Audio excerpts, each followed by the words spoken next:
When I first read the Gospel for today, I thought, I really don't want to preach on this. The first thing I'd noticed was, sell your possessions and give alms. To be fair, I wasn't reading it properly. Jesus began, "Do not be afraid, little flock, for it is your Father's good pleasure to give you the kingdom." Much better. And I'll return to that other command later. But there are things I need to clarify first. Do not be afraid, little flock. I've preached on this passage 6 times in this century. Each time I've said that this command is mentioned over 80 times in the New Testament.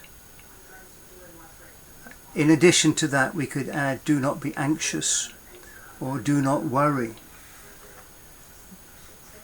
Professor Bishop Tom Wright has written, the modern Western world is built on anxiety. Anxiety itself can be a killer. Stress and worry can cause disease or contribute to it. Now sometimes we can provoke anxiety by holding unrealistic expectations or deciding that we must exceed targets that we met last year. Jesus removes the judgmental framework that provokes worry by his next words. For it is your Father's good pleasure to give you the kingdom. God is not a tyrant demanding more and more of everything we have. 2 things. First, he is, as Jesus said, our Father, and he loves us. Second, he gives, and he does so with pleasure. We don't have to tussle with an unwilling, miserly God. He is a generous God who can make it possible for people to be generous. What he offers, Jesus calls the kingdom. That's the world as it should be, when God floods the earth with love and power, reconciliation and renewal. We're not talking about pie in the sky when you die. The kingdom is here. As I've said several times, heaven is anywhere where God's will is done, and Jesus tells us to pray for it. And just to end the introduction, the words little flock suggest to me first that we're better off working with others.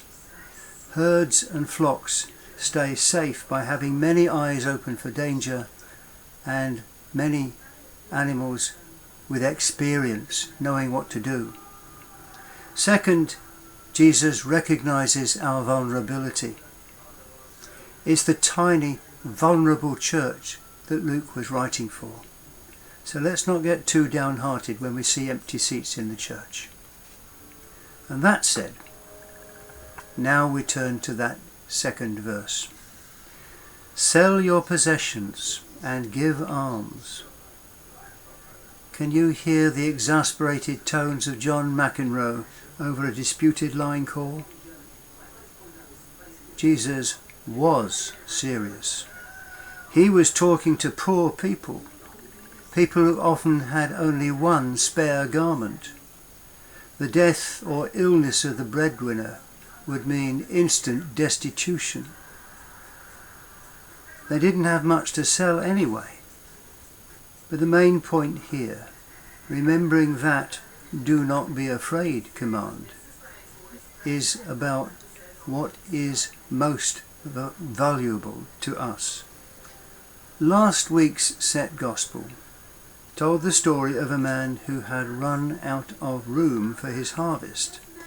So he planned to replace his barns and then retire in luxury for years. He died the next day. Jesus' parable calls him a fool. We do have to choose our top priority, our treasure. But is it possessions or is it God's kingdom? Jesus said, where your treasure is, there your heart will be also. Your heart isn't just the blood pump. It's the bit of your mind that decides how you live, what you value, and what you're going to be doing. How you live as a Christian, especially as a Christian among other Christians, comes next with a parable. A man goes to a party. It's a wedding. There's going to be some serious partying, and he doesn't say when he's coming back. He will when he is good and ready. Put yourself into the shoes of one of the staff. The master won't be best pleased with a locked, darkened house and a servant padding eventually in his pyjamas to open the door. So people must be awake, ready, and in uniform. The modern translation says, be dressed for action.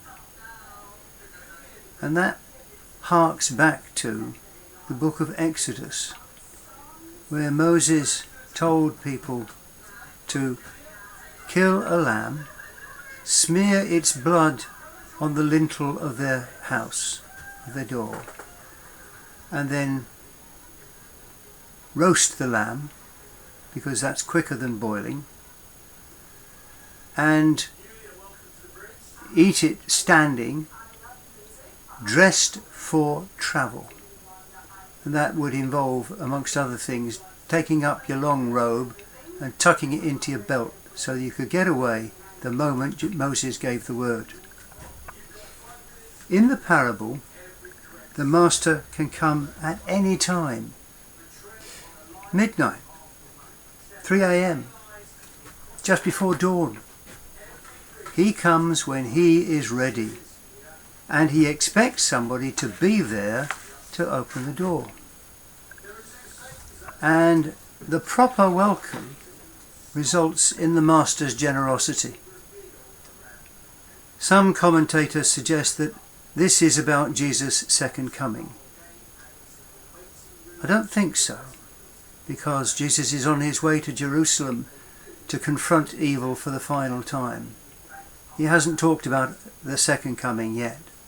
He will do so after the resurrection and say, I am with you always to the end of the age. So let's take that literally. He is here already. He has promised that he will be. I am with you always. So we, his servants, may find him wanting our service at any time. We need to be ready. However, it's not only the master who will come when we're not expecting him.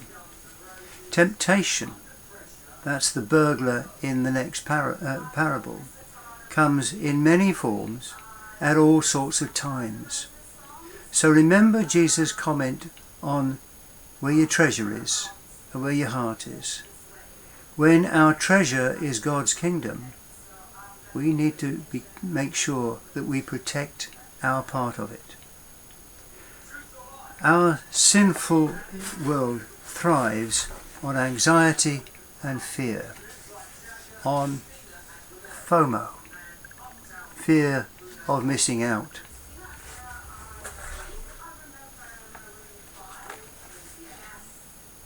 That is one of many possible distractions. So let us dress for action by our prayers, our reading of the scriptures, and our companionship with other Christians. And let us be aware of what distracts us from God. And let us rejoice that the Father loves us, and it is his good pleasure to give us the kingdom.